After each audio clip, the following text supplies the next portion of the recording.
Hola a todos. Hi, everybody. This is Module 2.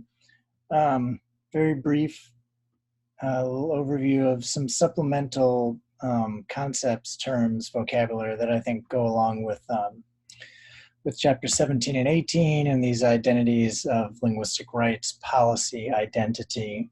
Just some additional sort of things for you and your group to think about as you start to get into this content. I'm going to share my screen with you.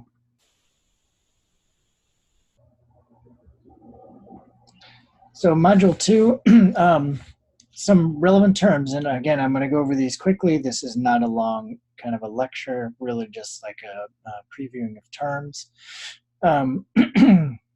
Sort of four major terms that, as I read Chapter 17 and 18, jumped out at me as things that were not really mentioned, but at least not named, but they are mentioned in terms of the way things are described. And those are hegemony, issues of diglossia versus heteroglossia, and I'll explain the difference and the similarities between those two.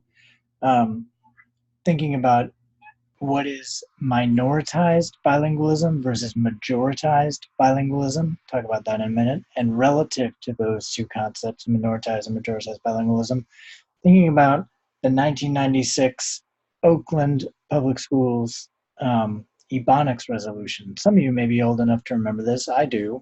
And so thinking about that in the context of minoritized bilingualism. Here we go. So hegemony, again, very basic idea, but very powerful term. This idea of sort of cultural hegemony, for example, implying the dominance of one social group and its ideologies over other social groups.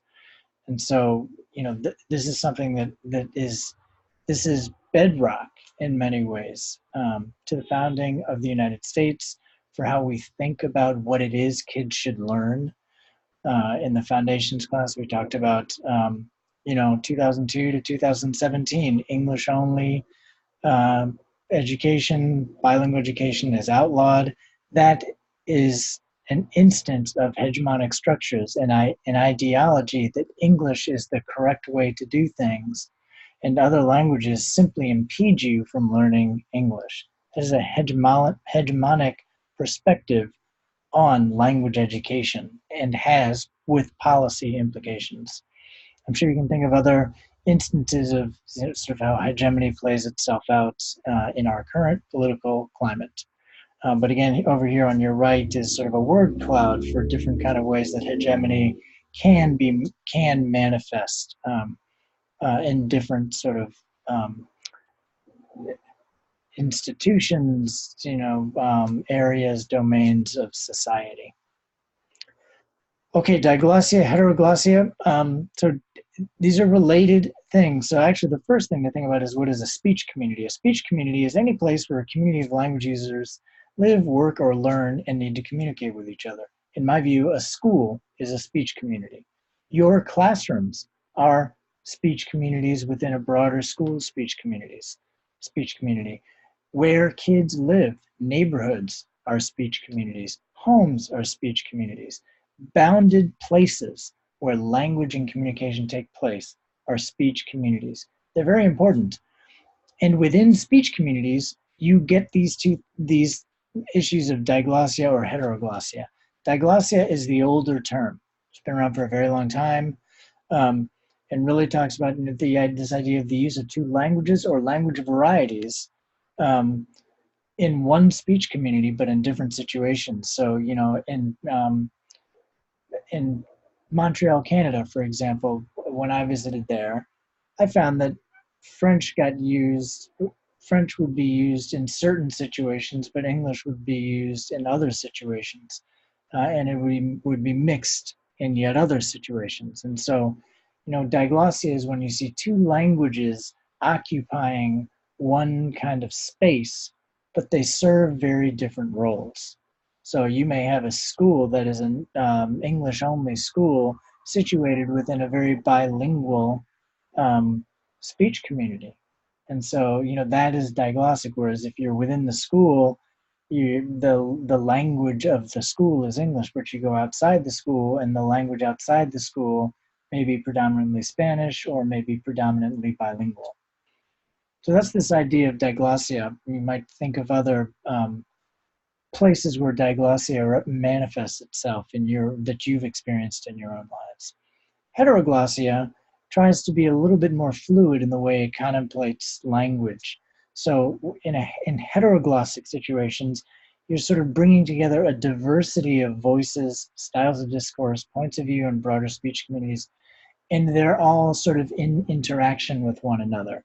It's much more of a translanguaging kind of view on the way speech communities exist. So that English only school that I was talking about may be seen from a diglossic perspective as an English setting.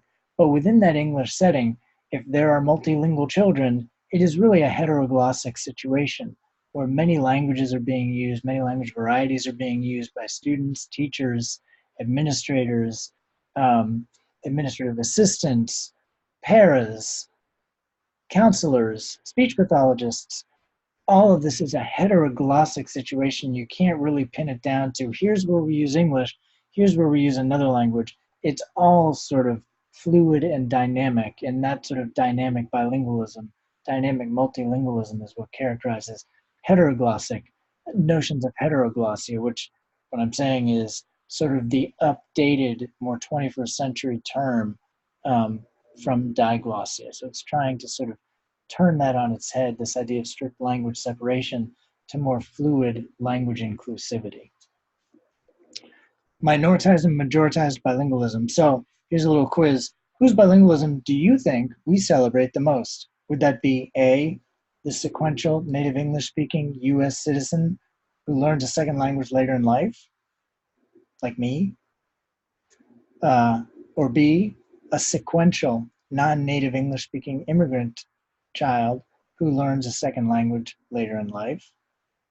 That's not me. Or simultaneous native bilingual children of immigrants who are US citizens, that is, born in the United States to immigrant parents, and grow up speaking two languages. So that's what I'm saying with sequential is you learn one language, then learn a second, versus simultaneous, you learn two languages at the same time. We're going to unpack that a little more in Module 3. I'm introducing those terms to you now. Which of those three do you think we celebrate the most in terms of bilingualism? I would argue to you we celebrate A much more than we celebrate B and C in terms of bilingualism. In fact, with our anti-bilingual law, kids who were B and C were the most punished. Right? We didn't bring up their bilingualism; we squelched it. We actively depressed it, whereas A was not affected. Kids who were A could still go and learn a second language and become bilingual, right? But kids who were B and C couldn't become bilingual except by the way that A did it. That is, later in life, secondary school, start taking a second language, even though second languages were already spoken. Multiple languages were already spoken with the B and C group. That is back to hegemony. That is a hegemonic practice. When one group is privileged, one group is able to become bilingual in a traditional way, whereas another group can't pursue a natural means to bilingualism. So when we celebrate only A, we perpetuate hegemony, and I've been calling that majoritized bilingualism, right? That's a majority perspective on bilingualism, and we celebrate it. That's majoritizing it. B and C reflect bilingualism that has been minoritized. It's considered lesser, not worthy of holding up, elevating, particularly through schools. So these two terms, they're not particularly well used in the literature, and I haven't seen them, but I like them. So, we talk about language majoritized and language minoritized in the foundations class, but we can also talk about minoritized and majoritized bilingualism and bilinguals, people and language status. The seal of biliteracy is an important policy extension of these framings and deserves careful scrutiny, right? Because the seal of biliteracy celebrates bilingualism and is a matter of policy and is a matter of individual achievement. So the question for the administrators in the room and for the teachers, who's getting the seal of biliteracy? That's important to pay attention to. Are we just, if the seal of biliteracy becomes a vehicle for majoritized bilingualism only, then it is problematic. If the seal of biliteracy is helping to bring along minoritized bilinguals into a celebrated status, then it's doing its job. But if it's only celebrating majoritized bilingualism, it is perpetuating hegemony. Okay, last thing, the Oakland Ebonics Resolution. This is an instance of minoritized bilingualism trying to elevate itself. I don't know if people remember this. The link to the full resolution is here. You can see it right up at the top there. I will leave it to you to do your own research as to what happened with this resolution. Those of you who were around and remember it, it sort of gave rise to some pretty ugly language attitudes around dinner tables and things of that nature. But here's what it said. Basically, here's the resolution itself. There's some preamble that tries to give a justification, basically saying that Ebonics, what they were terming it, or African American English, is its own language. It has its own systems. It has its own regional dialects, and it should be treated as a distinct native language from standard or academic English, and should thus receive commensurate funding, as do Spanish and other bilingual educational programs. So just reading through, it's resolved by the Board of Education, this is bullet point 1, that the existence of these languages with historic bases in Western Niger Congo, they are the primary languages spoken by African American students. The Board of Education adopts the report recommendations and attached policy statements on the language stature of African American speech. The superintendent will devise and implement the best possible academic program for imparting instruction to African American students in their primary language, that is now Ebonics, for the combined purposes of maintaining the legitimacy and richness of such language, whether it's known as Ebonics, African language systems, any number of whatever you want to call it, they're saying, it's its own language. And to facilitate their acquisition and mastery of English language skills. So using the first language to help develop broader English language skills. It's a bilingual education argument.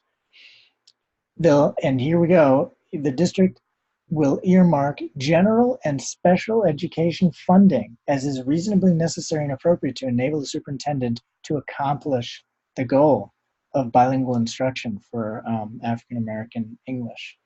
That's a big one, because then it pits yet another language group around getting funding. At the time, this was very problematic.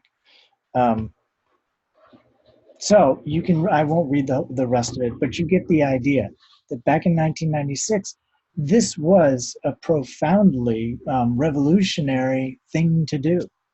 Ibram Kendi's new book, How to Be an Anti-Racist, he refers to this as an anti-racist policy drive, spearheaded by the Oakland Board of Education. I can tell you it went down in flames, it gained national attention, and seemed to give people free license to mock and ridicule perceptions of Black English in this country. And really, and is a strong example of how bilingualism can get minoritized when in the face of an attempt to majoritize it.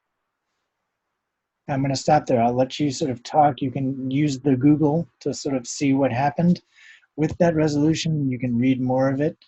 But in the meantime, I wish you happy reading, viewing, and discussing. And good luck.